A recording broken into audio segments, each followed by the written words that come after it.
Hello and welcome. You know it's a pretty serious topic when I get the old face cam out and start yakking at you. But this one is pretty serious because this is a problem that should never occur in comic books. Now, comic books do have problems. We've talked about some of these things at length. Creators that are actively hostile to their customers, high prices, low quality, all kinds of stuff. Just all kinds of stuff like that.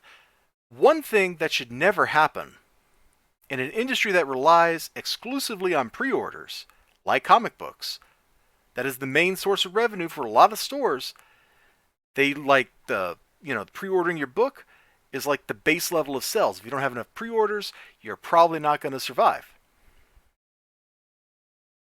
So last week, I'm at my local store, Graham Crackers, and my shop man, he's like, "Hey, if there's anything Marvel that you may have the vaguest of interests in coming up, let me know well ahead of time because I probably won't have enough for the shelf."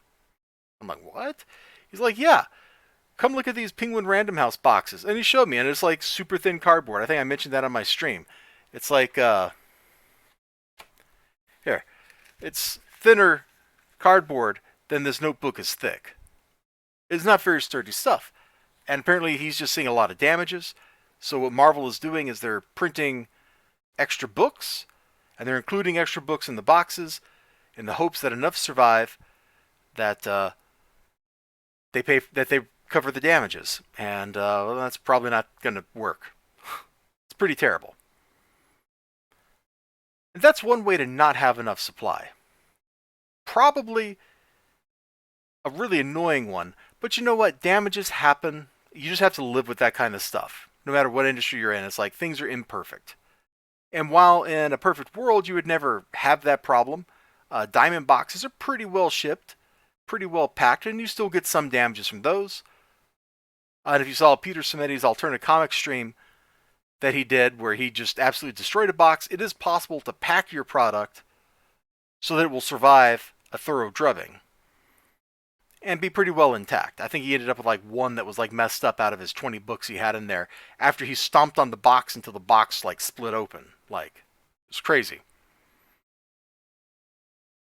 But one thing that really never should happen is if you pre-order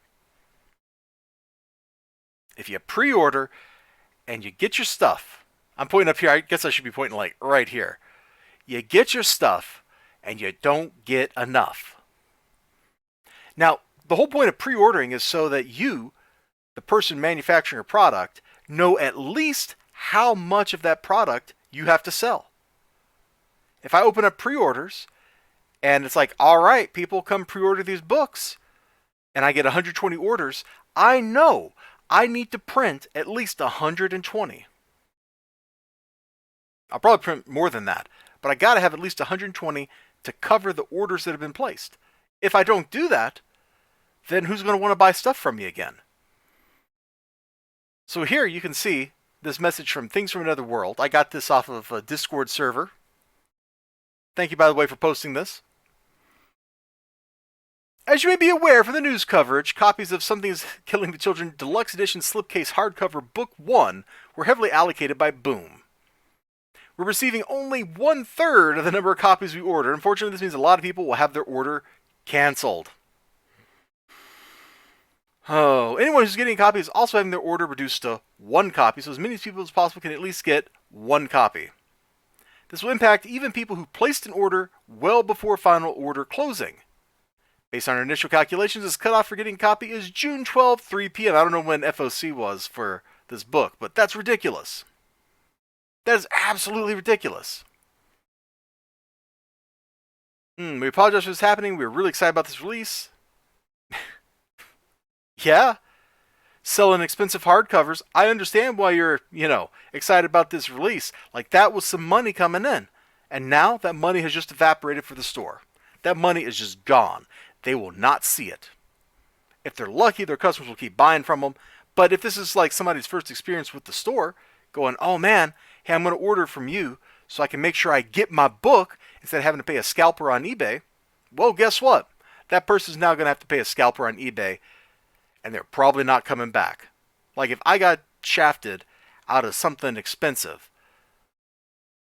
I probably wouldn't go back. Like, Sean would have to explain to me why I didn't get my stuff.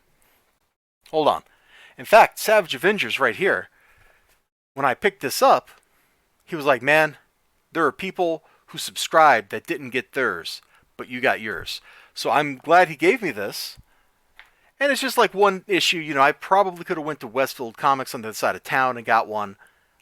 Probably. I don't know for sure because I didn't go in last week. But I probably could have. But these people, you ordered your book 2 months ago. You, the publisher, you know what your job is? Order enough product to meet your orders. It's real simple. You'll make more money. Your customers will make more money. Everybody makes more money except the, you know, poor people at the very end, you know, the normal people that are actually buying these things. They're out some money, but that's kind of the point. They pay money, they get book. Instead, we now have this super rare item, probably going to go on eBay for like twice its normal cost. A person who is conspiracy minded would say that this is all part of the plan, and that Boom Studio is going to be like selling these on eBay themselves through, you know, like straw buyers or straw sellers or whatever the right term is when you have somebody selling something for a second party. This should never have happened. If they only got like 1/3 of their books, they should have ordered 3 times as many. And I don't mean the store, I mean Boom. Boom should have ordered 3 times as many books. In a pre-order based business, you do not miss your pre-orders. If you do that, you're going to erode customer confidence. And in the same business, you would start to feel the heat. You would start to go out of business. Fortunately for Boom, comic books is not a sane business, so they may just survive this. But man, I would be really mad if I was into this and I had ordered that and I was not getting my stuff. You know what I'm saying? You know what I'm saying.